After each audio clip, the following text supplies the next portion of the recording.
Bonjour chers compatriotes. La période de grâce de 100 jours consommée, il est temps de retrousser les manches et apporter nos contributions respectives à l'édification de la nation. Objectifs et dépassionnés, portons à la place publique nos idées pour susciter les réflexions pour qu'émerge l'excellence. Révisitons l'histoire et apprenons de celle-ci. En pareille circonstance, seule l'expérience vécue est meilleure leçon de vie. Le CNRD justifie la prise du pouvoir par la malgouvernance, l'instrumentalisation de la justice, la gabegie financière du régime du professeur Alpha Condé. Mais il faut avoir le courage d'observer que les forces de défense et de sécurité, regroupées au sein du CNRD, ont donné la plateforme et servi d'instrument pour dérouler le rouleau compresseur du professeur. Naturellement, dans le respect et la dignité de l'être humain, refusons le politiquement correct qui consisterait à se taire pour plaire, même quand les valeurs fondamentales sont bafouées. La vérité, c'est que le CNRD a cueilli un fruit mûr. Le secret de Polichinelle, c'était ou le professeur ou le colonel. Mais cette victoire est une victoire certes pour le CNRD, en premier lieu pour le colonel Mamadi Doumbouya. Mais c'est aussi et surtout la victoire de toutes les filles et de tous les fils de la Guinée épris de paix et de justice. C'est une victoire de l'amour, de la solidarité, de la compassion sur la haine et le cynisme des régimes moribonds. C'est une victoire de l'espoir, du courage sur la peur. C'est une victoire de la liberté sur l'oppression. C'est aussi la victoire de la jeunesse de Guinée, alerte et consciente de l'axe de la démocratie dans Ratoma. Zogota coulé aux braves populations de la Guinée tout entière. Pour tout ce beau monde, s'il vous plaît, tombez sous les balles assassines, victimes des abus et de la corruption d'une clique de sans foi ni loi, nous n'allons jamais nous taire. Le colonel nous a dit qu'il est venu pour rendre le pouvoir au peuple, que seule la justice servira de boussole pour chaque citoyen, qu'il n'y aura pas de recyclage. Sur ce, nous serons alertes pour lui rappeler cet engagement. La triste réalité est que ça commence à glisser, à recycler des gens qui se sont battus bec et ongle pour perdurer un système de gouvernement, pour le changement de la Constitution et le troisième mandat. N'en déplaise à ceux qui sont incapables de voir les faits tels qu'ils sont, aveuglés qu'ils sont à soutenir des intérêts matériels au détriment des faits. Tu pointes du doigt les faits qui dévient par rapport au discours rassembleur et porteur d'espoir du colonel. Certains esprits retroquent pour dire qu'ils sont pourtant des Guinéens avant tout. Mais tous ceux que le colonel a débarqués étaient aussi des Guinéens, ou sont des Guinéens. Comme dit le professeur John Lennox, un nonsense est un nonsense même s'il est énoncé par Stephen Hawking. Il nous faut, nous citoyens guinéens, apprendre et rester indéboulonnables quand il s'agit de tenir comptable de leurs actes nos dirigeants.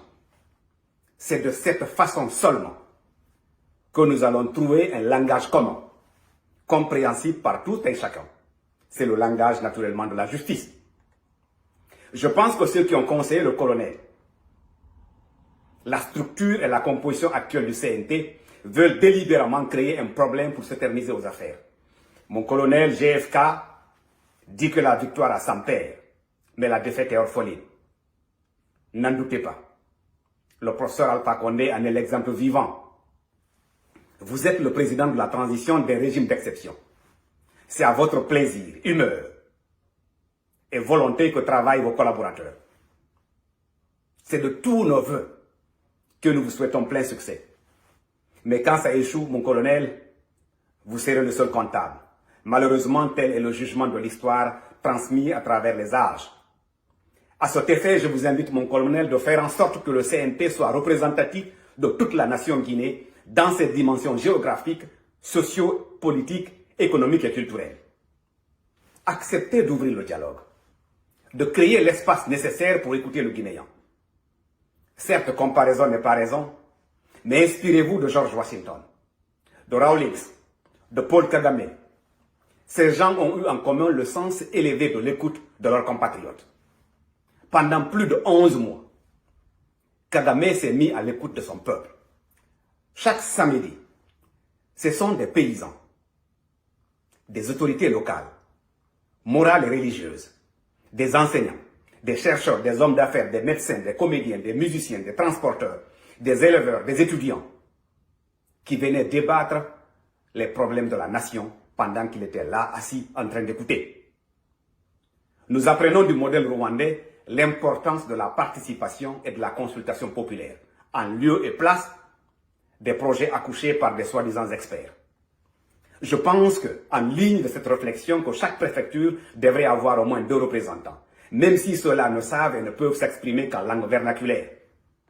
Car il faut distinguer la production des idées à travers les débats et la rédaction des textes qui peut être fait par des experts recrutés à cet effet.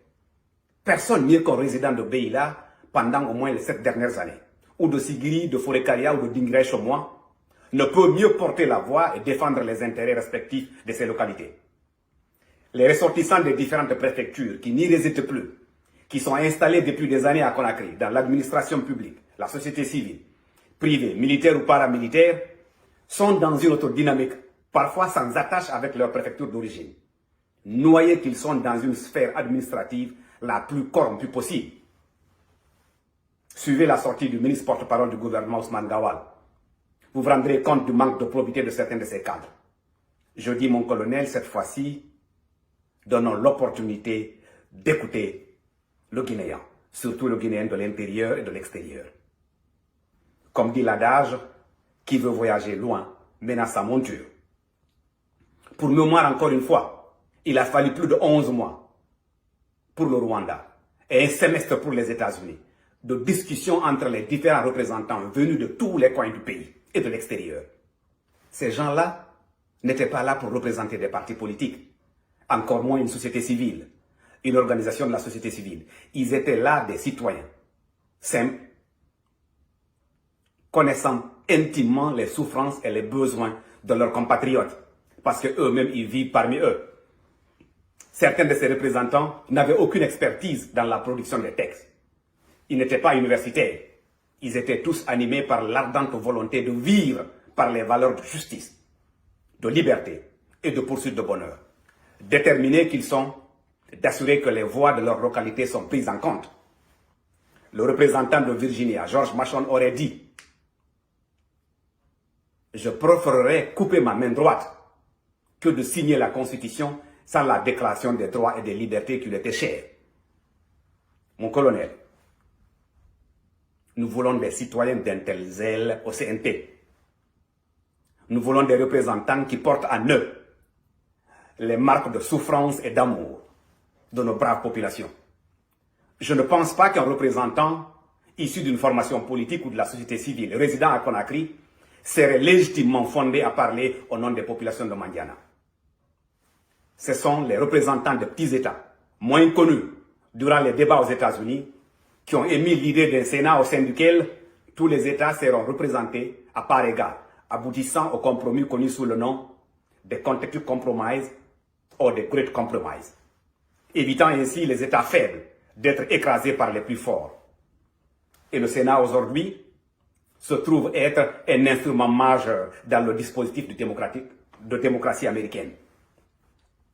Je pense, à mon avis, le colonel, que le CNT devrait être constitué par les représentants des préfectures, de la zone spéciale de Conakry, des Guinéens de l'étranger, les forces de défense et de sécurité, les organisations de femmes et de jeunes, les organisations des personnes vivant avec un handicap, toutes les autres organisations, comme les partis politiques, les organisations de la société civile, devraient trouver leur compte au sein des représentants des préfectures. Ces organisations, à mon avis, doivent travailler à prouver leur légitimité sur le terrain. À cet effet, le ministère de l'administration du territoire, en relation avec les partis politiques, devrait travailler pour faciliter le choix des représentants dans les préfectures. Chaque préfecture devrait avoir au moins 2 représentants et des représentants à la proportionnelle pour tenir compte du nombre de résidents par préfecture. Ce travail permet d'enclencher le dialogue avec les partis politiques et animer la vie politique à la base. Ce faisant, mon colonel, le CNRD va amorcer la fondation de la gouvernance par représentation, qui est au cœur même du dispositif de la République. Cette approche fait l'économie des clivages entre partis politiques organisations de la société civile, syndicalistes, dont la majorité n'ont pas de légitimité populaire. Excluant le travail de rédaction des textes, mon colonel, je pense que le rôle du CNT est connu d'avance et ne nécessite certainement pas un CV. À mon avis, il s'agirait d'écouter les Guinéens dans leur diversité sur l'histoire du pays, les questions fondamentales portant sur la vie de la nation. Et celle-ci commence au niveau du village. Comme dirait l'écrivain, l'univers commence au village. Je pense que les éléments ci-après devraient être discutés et adoptés à l'unanimité ou par consensus. C'est notamment les compétences et la structure et la composition d'une Assemblée nationale. Comment élire et quand élire les députés. C'est notamment le pouvoir du président de la République. La durée de son mandat, comment élire le président de la République. C'est l'indépendance et la séparation des pouvoirs. Ce sont les compétences, à mon avis, et relations du pouvoir central avec le pouvoir local. Ce sont les compétences, n'est-ce pas, du pouvoir judiciaire et le mode de nomination des juges. C'est aussi les conditions de légitimité et stabilité des institutions de la République. C'est la paix et la sécurité et des forces de défense et de sécurité dans le maintien de l'ordre. C'est les garanties et protection des citoyens ordinaires contre les violences récurrentes des forces de sécurité. C'est les droits et libertés des citoyens. C'est les compétences législatives, électorales et fiscales à transférer à la base. C'est la mise en place d'un collège de sages représentant des régions pour débattre, à mon avis, et délibérer sur les nominations aux postes de domaine de compétences particuliers. C'est l'équilibre entre le développement économique, culturel et la protection de l'environnement. C'est la relation de la Guinée avec les autres pays. En dernier point, ce sont les conditions d'amnistie et de traitement des membres de la junte après le transfert du pouvoir au peuple de Guinée. À mon avis, cette approche, mon colonel, a plusieurs avantages. Elle permet de tenir compte de l'ensemble des voix de la nation dans sa dimension géographique, socio-économique et culturelle. Les représentants au CNT deviendront dans leurs localités respectives les porteurs de la nouvelle vision de la Guinée. Ils serviront d'acteurs pour la vulgarisation de proximité des textes de loi dans les préfectures, l'accompagnement et l'encadrement des autorités préfectorales et communales post-transition. Si nous sommes là, comme vous l'avez dit, à vouloir tout refaire, c'est parce que nous avons échoué. Mon colonel, nous avons échoué, comme vous l'avez dit, parce que nous avons reconduit dans son organisation et son fonctionnement le système extractif et oppresseur que le colon avait mis en place. Une administration pyramidale au sommet de laquelle un seul dicte et décrète pour tout le monde. La ville où réside le président devient le centre de tous les abus, de tous les excès, de toute l'arrogance, de toute la corruption. La classe dite élite a poussé l'arrogance au point de considérer que les populations à la base ne peuvent formuler et exprimer leurs besoins. C'est un cercle vicieux qu'il faut casser et remplacer par un cercle vertueux à travers des institutions sociopolitiques pluralistes, des institutions économiques à la base de la pyramide pour libérer l'esprit d'entrepreneur innovateur, seul capable de création, de richesse et de prospérité. Mon colonel, encore une fois, je vous invite à ouvrir le débat, à écouter tout le monde, à aller vers nos populations, à recueillir leur avis, leur expérience. Comme vous l'avez initié à travers l'ancienne première dame, Hadji André Touré. On se réjouit de l'acte que vous avez posé à l'endroit de Hadji André Touré. Comment auriez-vous fait autrement si vous ne l'aviez pas écouté? Il y a des millions de cœurs comme celui de Hadji André Touré qui veulent être écoutés, mon colonel. Acceptez d'ouvrir le dialogue. Écoutez les Guinéens pour comprendre leurs problèmes. Je suis convaincu qu'ensemble, la main dans la main, on pourrait cette fois-ci lancer les bases solides d'une Guinée forte et prospère. Que Dieu bénisse toutes les filles et tous les fils de ce beau pays que la Guinée. Je vous remercie.